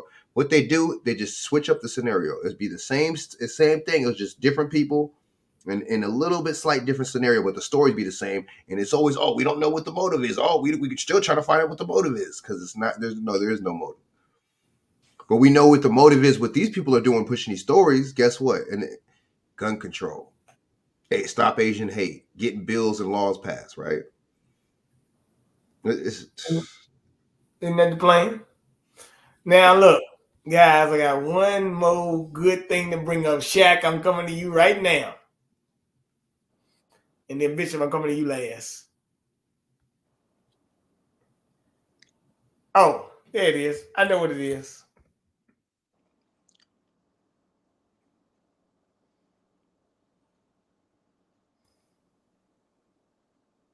Uh-oh.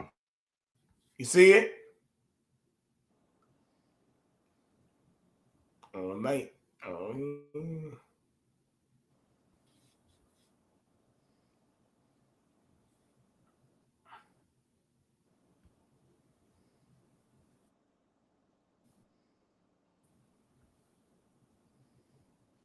Showing up on the first page of Google might not be the best for everyone.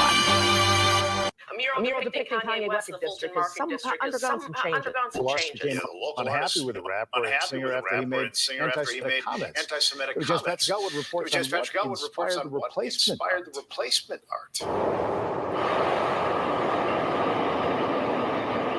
In the 1200 block of West Fulton, there are murals that just can't be missed. But it was this one in particular that stood out like a sore thumb.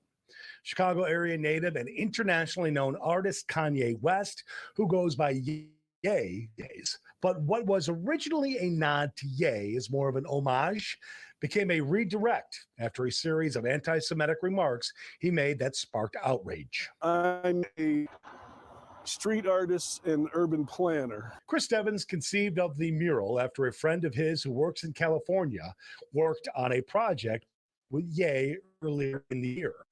Always viewed as eclectic, sometimes enigmatic, Ye did have the respect of artists from all walks of life. He had not only done a lot for music, but also for fashion and art. But when Chris walked by a brick wall that was in need of some artistry, a light bulb moment took place. So I'm walking back from the dinner, and I walk past this wall, and I see this big space, and I just think to myself, I need to do something there, you know? And then it just came to me, maybe I should do Kanye West there. Initially, Chris's mural was well received until it wasn't. Into believers, I'm just trying to say the way.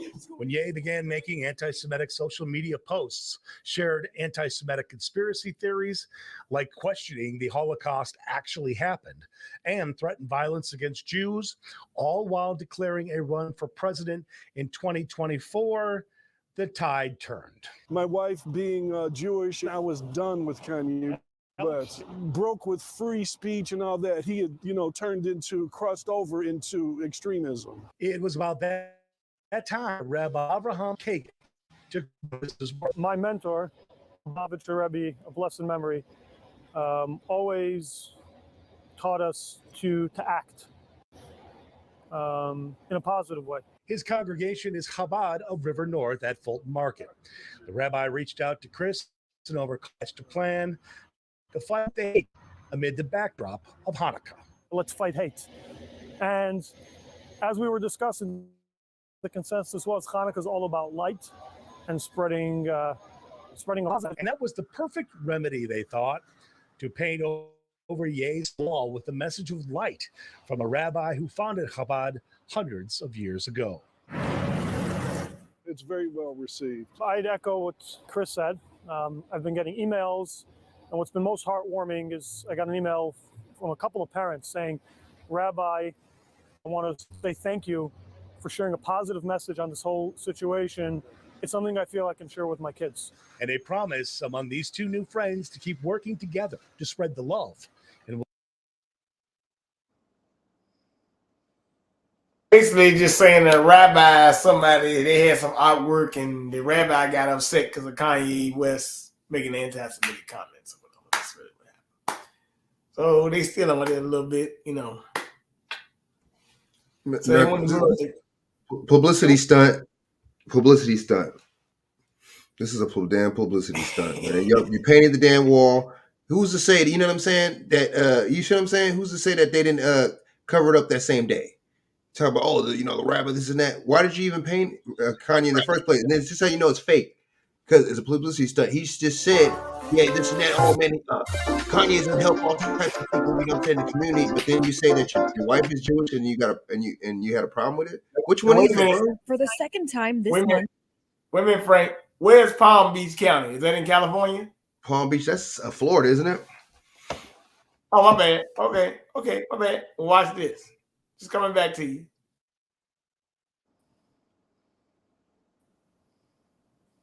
Words of hate found stuffed into plastic bags down with wood chips. I am not surprised, but continue to be shocked. Michael Hoffman with the Jewish Federation of Palm Beach County calls this an act of hate. I am shocked that it is hitting so close to home. The bags left Sunday on multiple cars in the employee parking lot of the Palm Beach County Sheriff's Office. This morning, an active scene as deputies, a bomb squad, and hazmat teams tested the bags while scouring the area. This happening just one day after members of the Jewish faith gathered to show solidarity against anti-Semitism. Well, they're trying to invoke a sense of fear in our community. Hoffman also referring to two other recent incidents, like the dropping of anti-Semitic flyers in driveways in Boca Raton, along with a Nazi swastika projected onto a downtown West Palm Beach building. These individuals want attention, and they're going to continue to do this as long as they gather attention. But at the same time, they do risk facing charges if they push it too far. Those charges soon in the works, Ehrenberg says, as he speaks to state legislators about potential new laws to hold these actions accountable. Like broadcasting messages on a private building without the owner's consent, and strengthening our anti-littering laws so that people who throw these things onto your driveway can at least be held accountable for littering and be hit in the pocketbook. For now, as leaders investigate what can be done, a new mindset for the Jewish community. It is frustrating, but for now,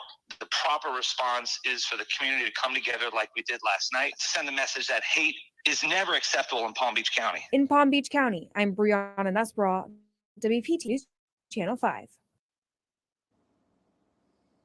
For the All I'm trying, you know what? Bishop, go ahead and take it away. All I'm trying to let you know is they still talking about anti-Semitism and all that. That's all I'm trying to let you know. Go ahead, Bishop. Go ahead and take it away. Don't worry about I just find it interesting how anytime anyone criticizes anyone Jewish, even if it's valid criticism, it's automatically attached to anti-Semitism. This is automatically you're anti-Semite, whether you justifiably criticize someone of the Jewish persuasion or not. First of all, I have a problem with you even calling these people Semites. They're really Ashkenazi, which is a descendant of not Shem of Noah's sons, but rather Japheth. But nevertheless, no matter what whatever they want to identify themselves as, I can't criticize you without you saying I'm anti-Semitic. I'm getting tired of this. I don't like this society. You can't criticize an individual without reflecting that you have something against a whole race of people or a whole ethnic group. I have a problem with that. If I was, it bothers me. It really bothers me that I can no longer criticize an individual without it being me being critical of a whole race of people or a whole ethnic group. There's something wrong with that altogether. And it's a bad precedent that's being set because today it's the Jews, it's the Chinese. Somebody got hurt, and then the Asians are saying Asian hate crime. It's because 4 or 5 people got hurt or something of that nature. Now it's now you're doing things, you're attacking a whole race of people. We've been attacked ever since we've been here. No matter how we got here, we've been attacked from the beginning. And yet, it's just a double standard I have a problem with, and I really have no sympathy or empathy for anybody who really wants to identify you're criticizing a institution, a individual, or even a collection of individuals to say that I hate the whole race of people. I hate the whole ethnic group. I think it's a sham, and I think it's purposely done to just protect the group. And remember, I talked about that man named Stein, who was a Jewish person. He said, "Say that we own this, that we own that, we own Wall Street, we run this and we run that. I don't care as long as we do. You can talk about us running all that as long as we continue doing it. I'm fine." You notice how right? You notice how they was talking about they was celebrating anti-Asian, anti-Semitism, and all of a sudden they find this stuff. The same happen to be the same around the same time they find these swastikas and all. Why they call it a Nazi swastika? That's not the symbol. They took that symbol. That's not their symbol, man. What's wrong with them? Just like anti-Semitism, that's not them. You see what I'm saying? Like, see, the thing is, they misclassified us with calling us black in certain things. They misclassified us because they're misclassifying themselves to benefit them, and they misclassified us to not benefit us. Does that make sense? They do it every day with this. What do you mean anti-Semitic, man? Like you said, they're not the descendants of Shem. You see what I'm saying? And what is a Nazi? I never heard of a Nazi swastika. The swastika is not from no damn Germany, man. It's from India. That's what I'm saying. Just like even the burning Indian of the crosses, even the burning of the crosses, that comes from Spain and like certain parts of Europe, and they were paying homage to us. Them burning the crosses in the hoods and stuff like that. That's Europeans that did that. No white Europeans from America didn't start that. You see, it's enough is enough, man. You know what I'm saying? But this lets you know that they declassified us because they're disclassifying themselves. You see what I'm saying? To benefit them, and they disclassified us to make it seem like we're lost, like we have no kind of. You see what I'm saying? They took our nationality away from us and everything. These people are wicked people. But you notice that it happened around the same time that they were celebrating anti-Semitism. You notice that they found the stickers and they found all this stuff. Who put the shit right there? There's no fingerprints or nothing on it. There's no evidence, right? No cameras. Where's the cameras at? What do you think, Chaq? I'm calling malarkey. I'm calling malarkey on it. Yes, sir. You know me. I think they need a boot in their ass. Well, I got one more thing to bring up and then we done. The Bishop, will let you go on this as soon as they finish it. 3 minutes.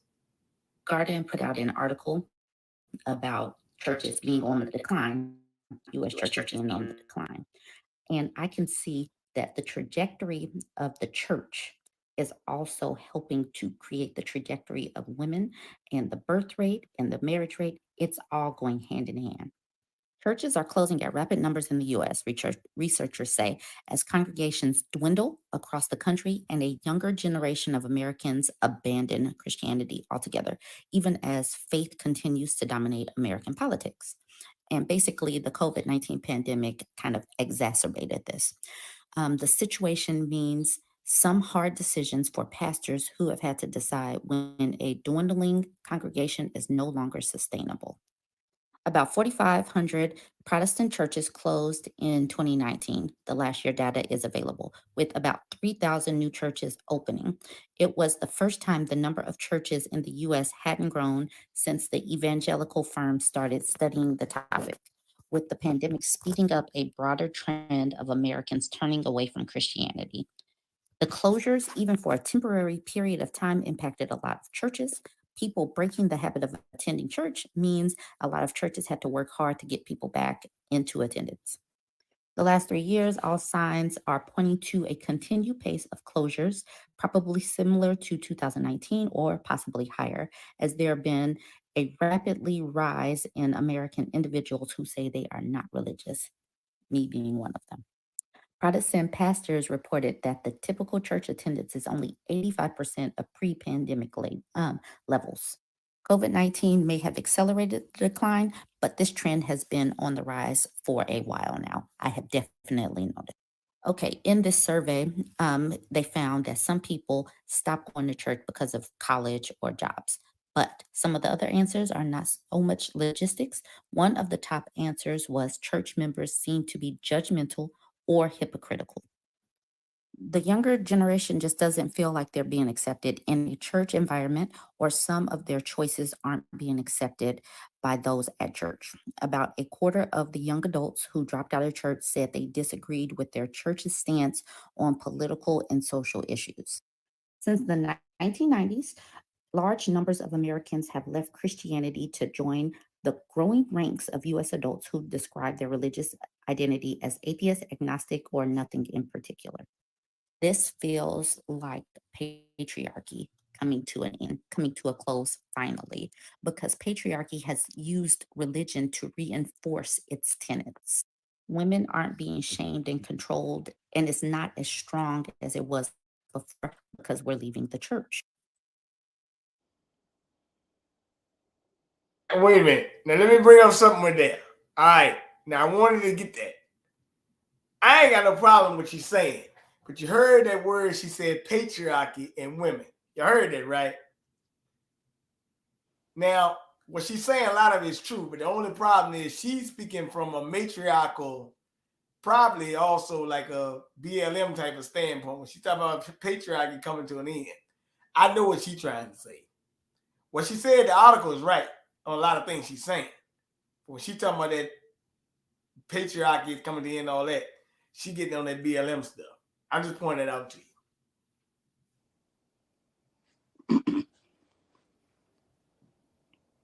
So that's what I want to say. But Bishop, Damn, you take it away. Dude, oh my bad, Bishop. No, I was just going to, naturally, I got a lot to say about this. Shame it happened this late in the evening, but I will say this much. I think a lot of what she's saying is true in some instances. I don't think a lot of it's true in every instance. I agree with the fact that the church is declining in terms of membership. It does not explain the mega churches, ironically, like T.D. Jakes' church that still has 35,000. Joel Osteen's church that still has 34,000. I mean, these guys still are doing some mega business. I think what has happened in this instance is that the church attendance has decreased for a lot of reasons. First of all, the pandemic, churches were closed, certainly, and that was hard to get them back. But more practically speaking, the church doesn't stand for much anymore. The church is not unique anymore. The church has conformed too much to the point that, you can't tell a church from a nightclub. Anytime you have drag queens coming in there, anytime you have the things that are happening in the churches now, coming in there, teaching their children and other things of that nature. The church has really compromised a lot. And so people don't feel a sense of uniqueness of the church anymore. The church doesn't stand for much. It's conforming to the world. And so why not stay in the world? Why go to church? And I do agree with this. A lot of times the churches are very hypocritical. I look at Warnock. I mean, you're talking about, you're supposed to be a pastor of a leading church, at least a historical church. Yet you're talking that A promise we made in the Declaration of Independence. So I mean, Okay. people look at that, Please, and Mr. let me President. say this: some of the people that are leaving church is not because we it's made become in the too Declaration of Independence. conservative, but some of them are That leaving we church are because it's become too each liberal. endowed. I'm sorry. Dang, you said mega churches. Whoo! You said that's not. We don't see no decline in the mega. See, that's a broad and ambiguous statement, man. That's kind of not. She's kind of generalizing because Hey, Frank. you don't see no decline in them damn mega churches. No, you know not what I'm saying? Oh man, and then see that's what the news. That's what it's all about. It's all about saying and putting And then out we got to broad ask the, and and then you got to ask the question, ambiguous Frank, terms like why that. is that? Well, there's three reasons why the mega churches are surviving. One is that the mega churches don't talk about sin. They do not talk about right and wrong. They do not. They stay off of those topics. T.D. Jakes tells you. Joel Osteen says, no, that we don't deal with those topics. What? A church that has no moral standing, moral standards, don't Can I preach. interject on something? Go. Can I interject on something right quick? This is why the church, some of this stuff is falling down, like London Town. I'm gonna bring it to you. Harris left out the right to life as she quoted the Declaration of Independence during her remarks at a pro-abortion event in Tallahassee, Florida yesterday. Harris also reportedly requiring all attendees to sign a form confirming their vaccination status. So when it comes to your body, it's really not all your decision when it comes to vaccinations, Sienna. I mean, I guess forgetting life at a pro-abortion event, that's a bit of a Freudian slip, I think. A promise we made in the Declaration of Independence. That we are each endowed with the right to liberty and the pursuit of happiness.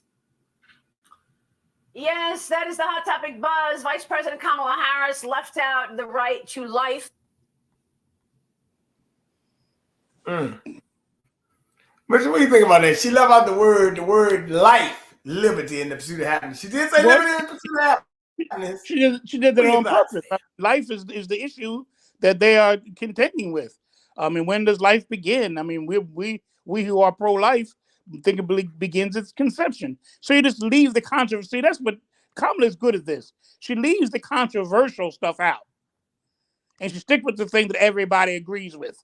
Everybody agrees with liberty and happiness and justice and all that. Everybody agrees with that. Everybody. You can be conservative or liberal, both. You believe in liberty and justice. But this life thing is where there's a contention. And so you leave it out. Just leave that word out. That's not what you're trying to promote. So you leave it out. Once again, she also left out any moral standing, anything. She doesn't speak. She talks about she's a religious woman, whether she's Hindu or not. She still says she's a religious woman, but she leaves all that out and then talks about the Declaration of Independence and misquotes it because she omits one thing. See, when you omit something, that's not by accident. That's not by accident. That's not by you accident. omit it, but those are not by accident. in order The to issue is stay away from it. How the media treated Kamala Harris for that statement. But look how they treated Tony Dungy, who went to the pro-life march, and they told him, hey, Tony Dungy, hey, you work for this football network. Tony Dungy came out and said, well, the right to life is more important than football. Well, they said, well, who say so? You work for us, boy. You better apologize for going to the pro-life march, but not catch you out there no more. See, Bernard, that's what I have a problem with.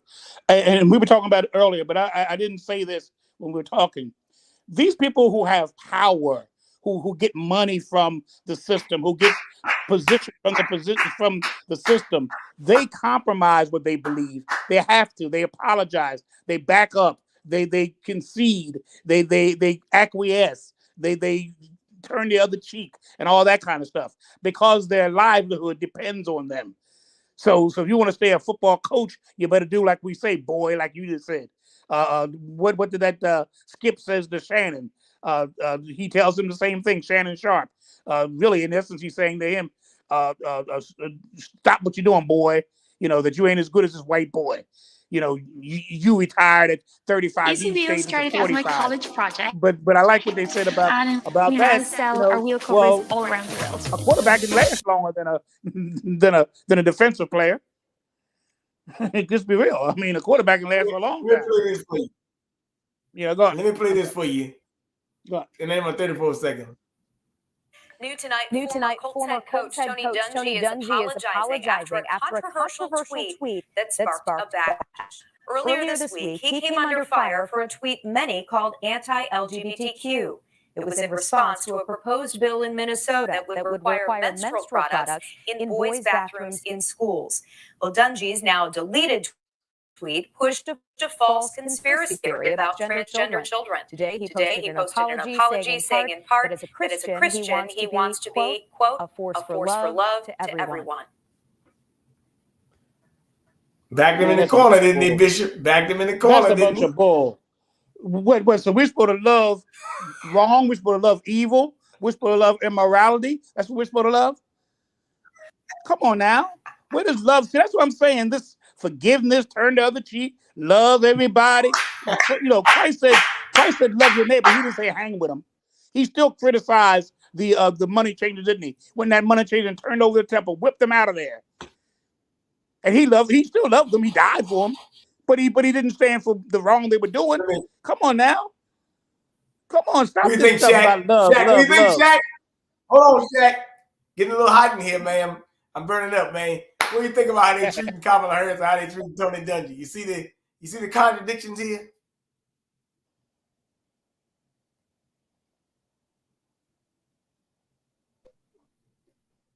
Yep. Yeah. It's the takeover, baby. Do you It's see the the takeover, the pink panty takeover.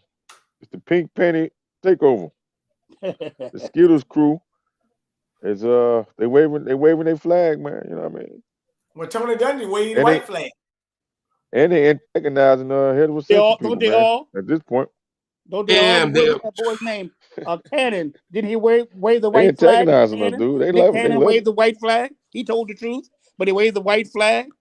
Didn't Kyrie wave the white flag? They always wave the white flag because they want to keep their job. They want to keep that millions coming in. They all wave the white flag. Oops, I said too much. Oops, I said too much.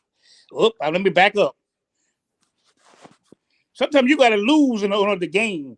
Some of these guys got to say, well, you know, I got enough in my coffers to last me a lifetime. I don't need $1 million more. Let me stand for the right for a change. I'm already a millionaire. I don't need $50 million. I can live off of $2 million. But they don't want to live off. They want the $50 million. They want to get near to the $1 billion and all that kind of stuff. You know, that's the problem. We're too much. They have really entrapped us. That we would rather we do things that we don't even believe in for the dollar. All those black congressmen and black congresswomen in Congress. Come on now. They want to keep their job. They want to keep that $4 million home going. They don't want to lose that. You know what you said? Damn, Bishop, you said right. What you said?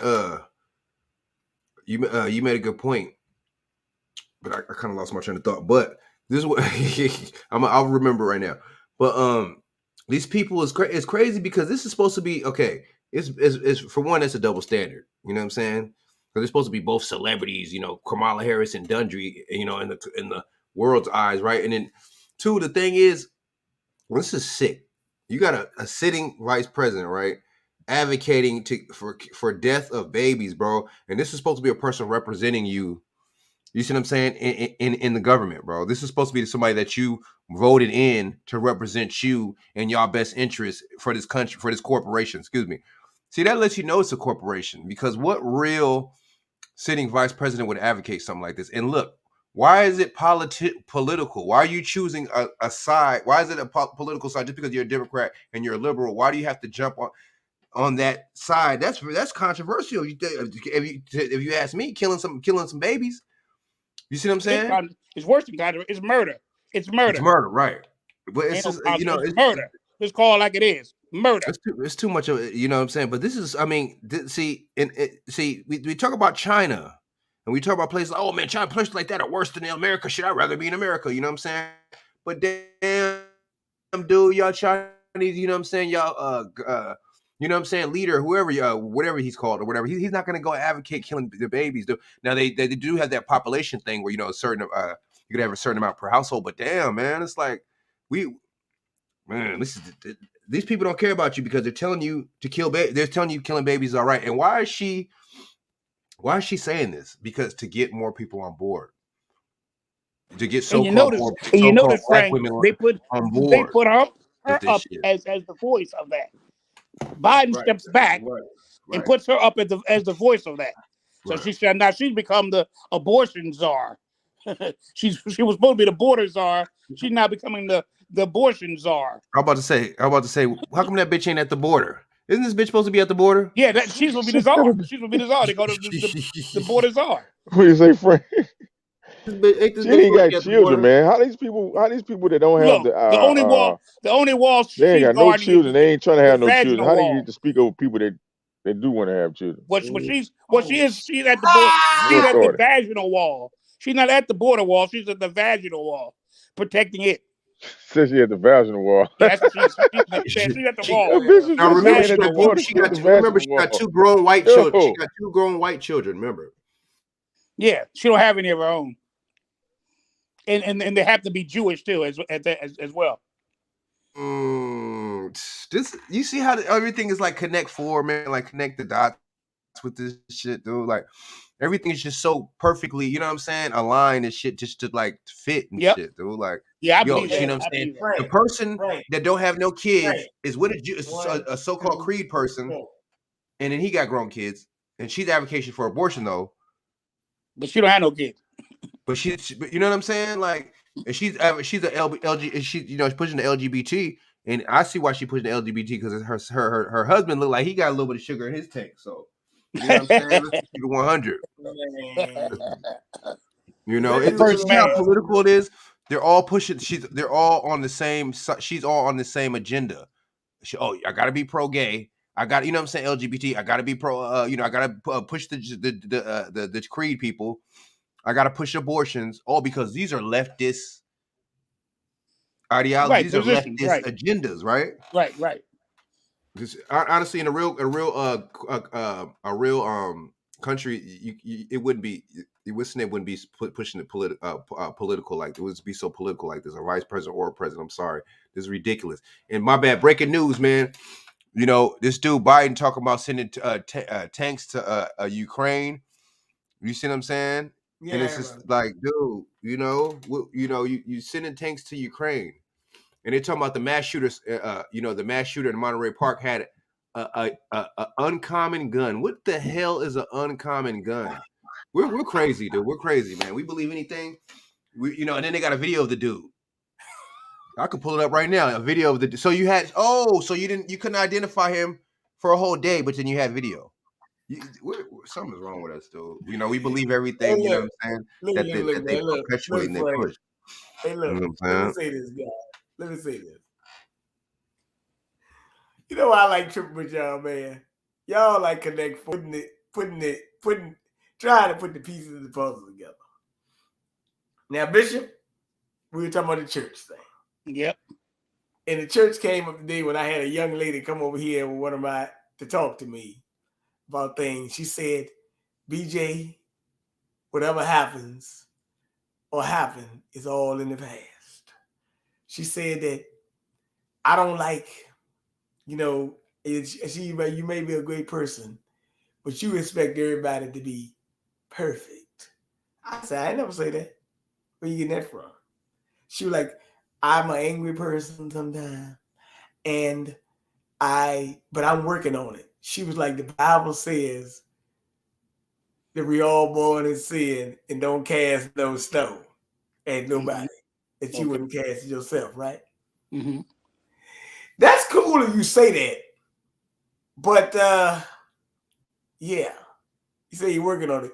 But I do have a problem when people quote these scriptures and they got upset with you and they quote a scripture back in your face. That Then can I be live in it kind of themselves. hypocritical They'll put it sometimes. at you. Because we can quote scriptures all we want, but we don't assume accountability for our actions. We still on the same.